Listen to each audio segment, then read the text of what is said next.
அபயம் அபயம் அபயம் அபயம் அபயம் அபயம் அபயம். அது படிக்க படிக்க உங்களுக்கு புரியும். முதல் திருமுறை மொத்தமும் இருக்கும். முதல் திருமுறையில் அதில் பக்தி இருக்கும், ஒழுக்கம் இருக்கும், இறைநிலை அடையிறதுக்கு உண்டான வழி இருக்கும், எல்லாமே இருக்கும். முதல் 5 திருமுறை எடுத்துக்கலாம். இல்லாட்டி நெஞ்சறி உறுத்தல் எடு. இல்லை, இதுலேயே நெட்டில் மொபைலில் கூட எடுக்கலாம். இருக்கா? முதல் திருமுறை ஒரு கம்ப்ளீட் அருட்பான்னே சொல்லலாம். முதல் திருமுறை. 2ஆம் திருமுறை எடுத்தீங்கன்னா அது கம்ப்ளீட் அருட்பா கிடையாது. அது வெறும் மனசை பொறுத்தது. நெஞ்சுக்கு எப்படி நம்ம மனசை எப்படி சரி பண்றதுங்கிறது ஃபுல்லா 2ஆம் திருமுறையில் இருக்கும். எதான் சொல்லலாம். அது 2ஆம் திருமுறை ஃபுல்லா மனசை எப்படி மனசுக்கு அட்வைஸ் பண்ற பாடல்கள் எல்லாம் 2ஆம் திருமுறையில் இருக்கும். 3ஆம் திருமுறை எடுத்துட்டு வந்தீங்கன்னா மண்ணாசை, பெண்ணாசை, பொன்னாசை, 3த்தையும் 3ஆம் திருமுறை வலியுறுத்திருப்பார். 4ஆம் திருமுறையில் அவருக்கு கிடைத்த அனுபவங்கள் எல்லாம் 4ஆம் திருமுறையில். 5ஆம் திருமுறை முழுசும் முருகன் பாடல்கள். 5ஆம் திருமுறை முழுசும் முருகன் பாடல்கள். இவங்க இப்படிதான் வகுத்து வச்சிருக்கிறாங்க.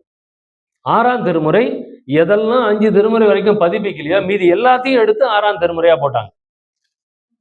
6ஆம் திருமுறைன்னு தனியா எதுவும் இல்லை. எதெல்லாம் பாக்கி இருக்கோ, பிரிண்ட் பண்ணாம எதெல்லாம் பாக்கி இருக்கோ அதெல்லாம் 6ஆம் திருமுறை ஆக்கிட்டாங்க. அதனால்தான் அதுல எல்லாம் கலந்தே இருக்கும். அந்த சிக்கல் தான். இவங்க வெறும் சமுதாய புருஷர்கள் மட்டும் போட்டு 6ஆம் திருமுறை சொல்லியிருந்தா வேற மாதிரி இருந்திருக்கும். சமய பாடல்களும் 6ஆம் திருமுறையில் இருக்கும், விண்ணப்பங்களும் 6ஆம் திருமுறையில் இருக்கும், பக்தி பாடலும் 6ஆம் திருமுறையில் இருக்கும், சமுதாய புரட்சியும் 6ஆம் திருமுறை. மீதி உள்ளது எல்லாத்தையும் 6ஆம் திருமுறையா போட்டாங்க. இவ்வளவுதான் விஷயம். இது பிரிச்சதோட விஷயம் இவ்வளவுதான்.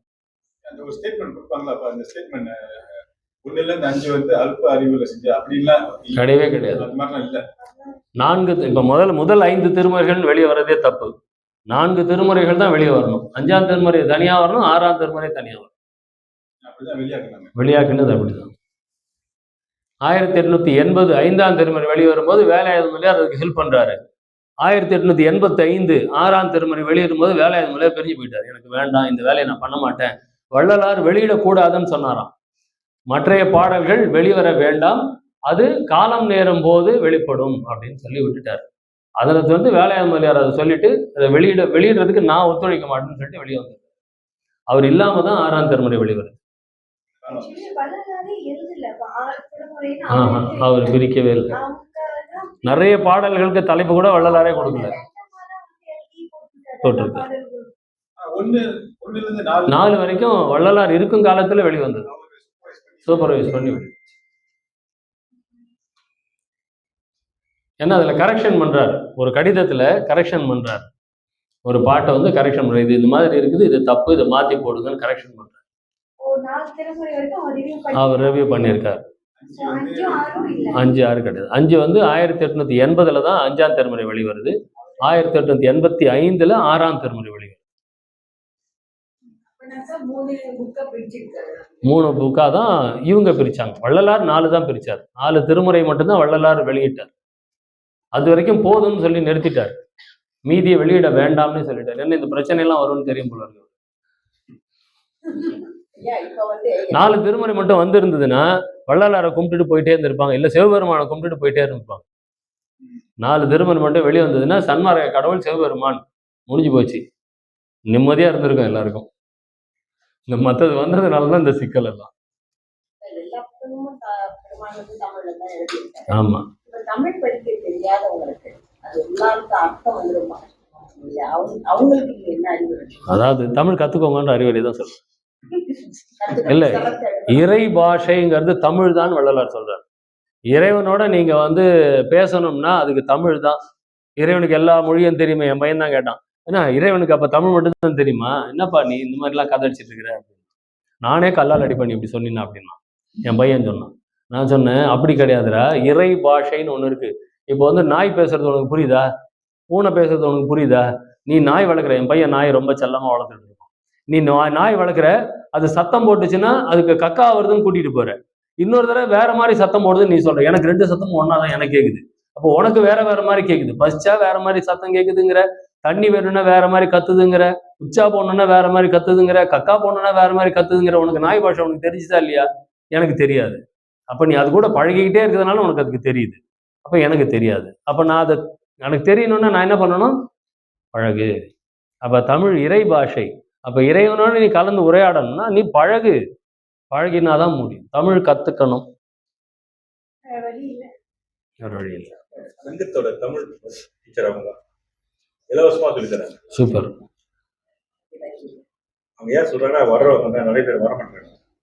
இந்த தமிழுக்கு முக்கியத்துவம் கொடுக்கணும். நம்ம இப்போதான் சொல்றது, தமிழ் நம்மளோட உயிர், பெருமாளுடைய ரகசியம். சரி, லண்டன்ல இருக்கிறவங்களுக்கு என்னோட ஒய்ஃப் வந்து தமிழ்ல ஆன்லைன்ல தமிழ் கற்றுக் கொடுத்துட்டு இருக்கிறாங்க. லண்டன்ல இருக்கிறவங்களுக்கு அதுதான் கேட்கலாம். முக்கியத்துவம் கொடுக்கணும். கண்டிப்பா கொடுக்கணும். அதுதான் சொல்றேன்.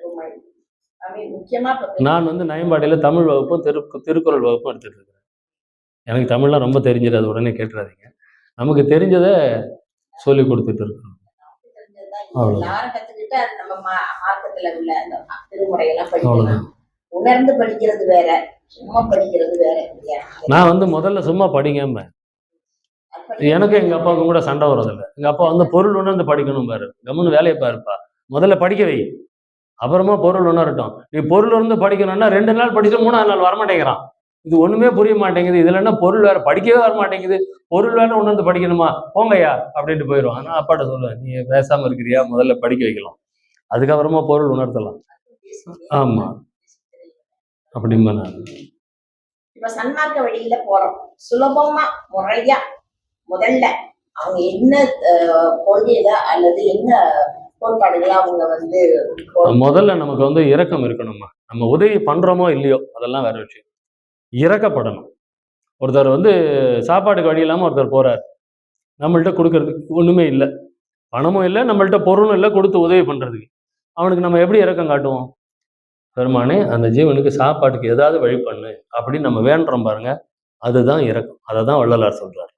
கண்ணால் கண்ட போதும் காதால் கேட்ட போதும் அறிந்த போதும் அவர்களுக்கு அந்த குறை நீங்க வேண்டும் என்று பிரார்த்தனை செய்வதுதான் ஜீவகாருண்ய ஒழுக்கம். உபதேச குறிப்புகள்ல ஜீவகாருண்யம் தனியா பதிவு போட்டாரு, ஆனா உபதேச குறிப்புகள்ல இந்த வாக்கியத்தை கொடுக்குறாரு. எந்த முறையில் உன்னால முடியும்னா உதவி பண்ணு, எல்லாரும் இன்னொருத்தரை விட்டு உதவி பண்ணு, இல்லாட்டி ஆண்டவன்ட்ட பிரார்த்தனை பண்ணு. இது 3த்தையும் பண்ணணும். இதுதான் இரக்கம். பேசிக்கா இந்த குணம் நம்மள்ட்ட இருக்கு. ஆனா நம்மள்ட்ட வந்து ஈகோ இருக்கிறதுனால இந்த குணம் நம்மளுக்கு வளருது இல்லை. இன்னொருத்தர் கிட்ட போட்டு கேட்டுட்டு நம்ம உதவி பண்றதுக்கெல்லாம் மாட்டோம். ஈகோ நமக்கு நிறைய இருக்கு. அப்ப இந்த 3ஐயும் வச்சு நம்ம அந்த இரக்க குணம் தான் அடிப்படை குணம். அதுக்கு அடுத்தது பக்தி. இறைவன் ஒருத்தன் இருக்கிறான், நீங்க அது எதை வேணாலும் நினைச்சுக்கோங்க. இறைவன் ஒருவன் உள்ளான் என்று உண்மையாக நம்பி இருந்து, சன்மார்க்க கொள்கைன்னு ஒரு தலைப்பு கொடுக்கிறார் வள்ளலார். இறைவன் ஒருவன் உள்ளான் என்று உண்மையாக நம்பி இருந்து அந்த இறைவனை கருத்தில் கருதி வழிபாடு செய்தால் அந்த இறைவனின் அருள் கருத்தில் வெளிப்பட்டு விளங்கும். கருத்தில் கருதி வழிபாடு செய்தால்னா என்ன அர்த்தம்? நான் சொன்னல, உள்ளொளியை நோக்கி வழிபாடு பண்ணணும். ஒருத்தன் இறைவன் ஒருத்தன் இருக்கிறான்னு நம்பிக்கை முதல்ல இருக்கணும். இறைவன் ஒருவன் உள்ளான் என்று நம்பி இருந்து அவனை கருத்தில் கருதி வழிபாடு செய்தால் அவனுடைய அருள் கருத்தில் வெளிப்பட்டு விளங்கும். இவ்வளவுதான். நம்ம எப்படி வழிபாடு பண்றோமோ அது நமக்கு அது பாட்டு கொடுத்துட்டே இருக்கும். அது தொடர்ச்சியா இருக்கணும். பேருபதேசர் சொல்றார், இதுவரை இருந்தது போல் இனியும் வீண்காலம் கழித்து கொண்டிராதீர்கள். அப்ப என்ன அர்த்தம்? 1873 பேருபதேசம் பண்றாரு, அவரோட 50வது வயசுல. அப்ப அவர் கூட அத்தனை வருஷம் இருந்தவங்க என்ன பண்ணியிருக்காங்கன்னு அர்த்தம்? ஒருத்தர் கூட தேரல. அப்ப இதுவரை இருந்தது போல் இனியும் வீண்காலம் கழித்து கொண்டிராது. நம்முடைய நிலை என்ன? நம்மை அதிர்ஷ்டிக்கின்ற தெய்வத்தின் நிலை என்ன?